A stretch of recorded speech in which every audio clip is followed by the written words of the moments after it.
విశ్వాసం యొక్క సాక్షి 1 పేతురు 2:9 అయితే మీరు చీకటిలో నుండి ఆశ్చర్యకరమైన తన వెలుగులోనికి మిమ్మును పిలిచిన వాని గుణాతిశయములను ప్రచురము చేయు నిమిత్తము ఏర్పరచబడిన వంశమును రాజులైన యాజక సమూహమును పరిశుద్ధ జనమును దేవుని సొత్తైన ప్రజలునేయున్నారు.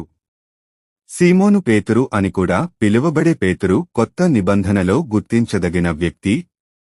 దుడుకు స్వభావం కలిగినప్పటికీ యేసుతో తన ప్రయాణంలో అతను అపారమైన విశ్వాసం మరియు ధైర్యాన్ని ప్రదర్శించాడు.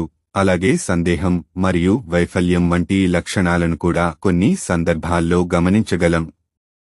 అయితే వీటన్నింటి ద్వారా పేతురు తన జీవితంలో దేవుని కృపను గూర్చిన బలమైన సాక్ష్యాన్ని కలిగియున్నాడు. మనుష్యులను పట్టే జాలరిగా మారడానికి యేసు క్రీస్తు చేత పిలిచిన క్షణం నుండి పేతురు జీవితం గొప్ప అనుభవాలకు దారితీసింది. అతను ఆశ్చర్యపరిచే అద్భుతాలు, లోతైన బోధనలు మరియు యేసు యొక్క షరతులు లేని ప్రేమను ప్రత్యక్షంగా చూడగలిగాడు. క్రీస్తును సంపూర్ణంగా విశ్వసించగలిగాడు. నీటి మీద నడిచిన అనుభవాన్ని పొందాడు. క్రీస్తుపై లోతైన అవగాహన మరియు విశ్వాసం తన భక్తి జీవితానికి గొప్ప ఉదాహరణ. పేతురుకు యేసు పట్ల బలమైన ప్రేమ ఉన్నప్పటికీ బలహీనత మరియు సందేహం వంటి లక్షణాల నుండి తప్పించుకోలేకపోయాడు. యేసు క్రీస్తు ప్రవచించినట్లుగా ఆయన విచారణ సమయంలో 3 సార్లు యేసును తిరస్కరించినప్పుడు తన వైఫల్యాలు స్పష్టంగా కనిపించాయి. కాని అట్టి వైఫల్యంలో కూడా క్రీస్తు యొక్క అపారమైన క్షమాపణ మరియు పునరుద్ధరణను అనుభవించగలిగాడు పేతురు. యేసు పునరుత్థానం మరియు ఆరోహణ తరువాత పేతురు ప్రారంభ క్రైస్తవ సంఘంలో నిర్భయమైన ప్రభావవంతమైన నాయకుడిగా ఉద్భవించాడు. శక్తితో నిండిన బోధనలతో పాటు ఎన్నో అద్భుతాలు కూడా చేశాడు. యూదులకు, అన్యుల వర్గాలకు సువార్తను వ్యాప్తి చేయడంలో కీలక పాత్ర పోషించాడు. హింస వ్యతిరేకత ఎదురైనప్పుడు పేతురు యొక్క అచంచలమైన సంకల్పం తరతరాలుగా విశ్వాసులకు స్ఫూర్తినిస్తూనే ఉంది.